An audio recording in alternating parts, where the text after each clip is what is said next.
Hi there, I'm Paul from Oslo, Norway. I just finished watching The Atlantic Crossing, and in this episode I'm going to give you some background info about Norway during the war. I'm going to show you some examples from the actual series, and I'm going to give you my opinion about this show. Norway was invaded by the Nazis on the 9th of April 1940 and stayed occupied until the war ended in 1945. Norway is a constitutional monarchy, and the royal family at the time during the war consisted of our king, King Håkon, his son, Crown Prince Olav, the wife of Olav, Crown Princess Martha, and their three children, Princess Ragnhild, Princess Astrid, and Prince Harald, which is the current king in Norway today. Now, as the war broke out in Norway, King Håkon refused to accept the terms that were given by Nazi Germany. Because of this, it was not safe for the royal family to stay in Norway, so they had to escape. After fleeing north, King Håkon and Crown Prince Olav and the Norwegian government eventually ended up in London, from where they led the Norwegian resistance movement throughout the war. While Crown Princess Martha, Olav's wife, and their three children goes to live in the US after being offered refuge by the US president himself at that time, Franklin D. Roosevelt. And he also helped them find a home just outside of Washington, D.C.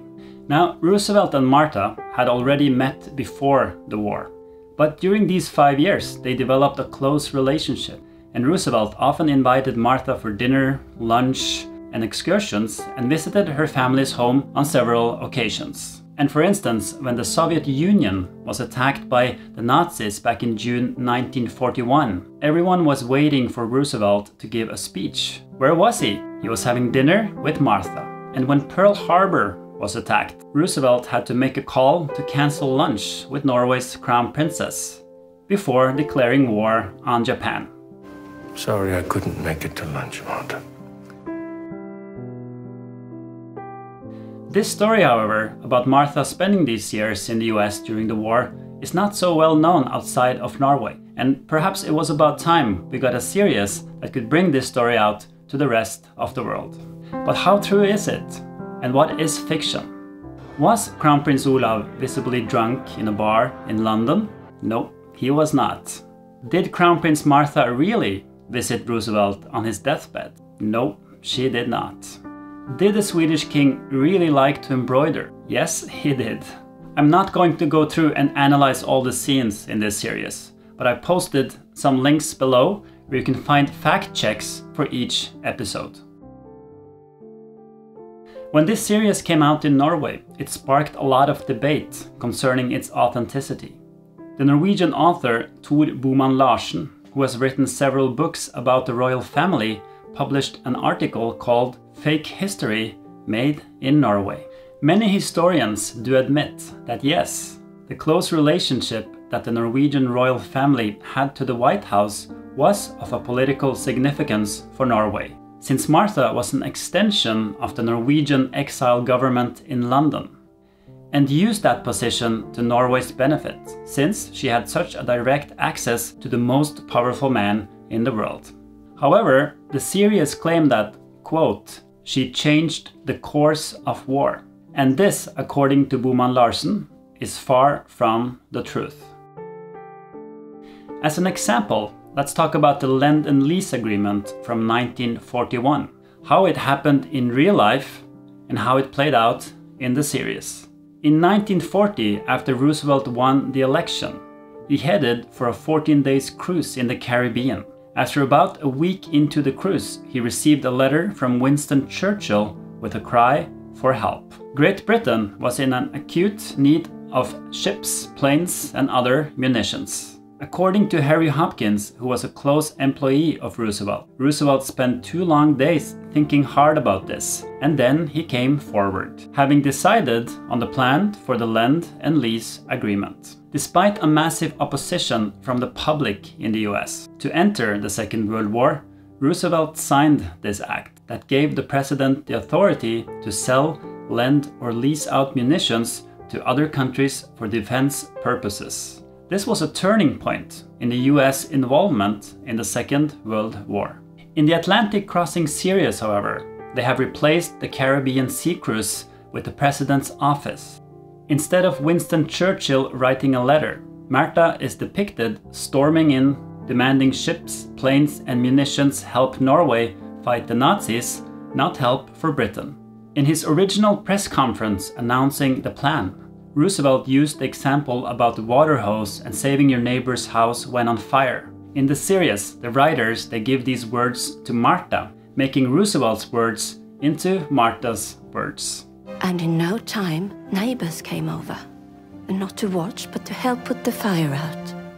This scene is maybe, in my opinion, one of the biggest fictional scenes, since it so clearly gives the impression that her need to serve Norway was the trigger for Roosevelt's Lend and Lease plan, which it was not. I don't know about you, but when I saw this scene I felt a bit disappointed. And it also made me think, what will the rest of the world think when they watch this series? Yes, it is a fictional drama, but isn't this going a bit too far for a series that claims to be inspired by true events? Aren't they giving Martha a much greater role than she actually had during the Second World War? And how good are we really at setting apart facts from fiction, when the true story is not so well known in the first place? Well, the creator of the series, Alexander Eich, says that it is of course a series based on real characters, and that they base it or are inspired by real events, but that to dramatize the series, they needed to add a fair amount of fiction. And they also had to simplify and change the storyline to give the series a good flow. I believe that when you watch The Atlantic Crossing, you have to keep in mind that this is not a documentary.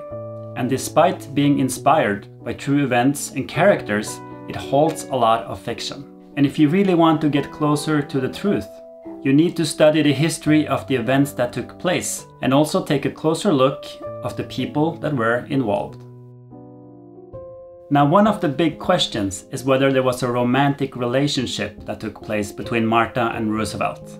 Many sources confirm that Roosevelt was infatuated with Martha, which I think there could be some truth to, since he chose to spend so much time with her. Some sources also claim that Roosevelt was madly in love, but there are very few clues of what Martha actually felt, and we will never know.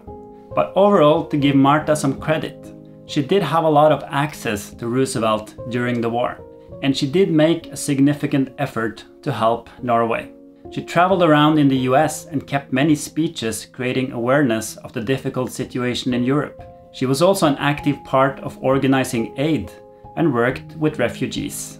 And when she returned to Norway after the war on the 7th of June 1945, she was received with a lot of enthusiasm and had become even more popular than she was before the war broke out. Would I recommend you watching this series? Yes, I would. I think it's well played by the actors, it's well directed, and even though it's not gonna be my favorite series from World War II, I think it's well worth your time. Maybe you watched it already. Did you enjoy it? What's your favorite scene from the series? Leave a comment below. Also, if you enjoyed this episode, please hit the like button, subscribe to my channel, and I'll see you again soon. Ha det bra! And if there is anyone who doubts the democratic will to win, again I say, let him look to Norway. The beautiful and generous words just expressed by you, Mr. President, will ultimately find their way to every Norwegian home. Yes, to everywhere on this globe where Norwegian men and women are praying and working and fighting to regain the free and happy Norway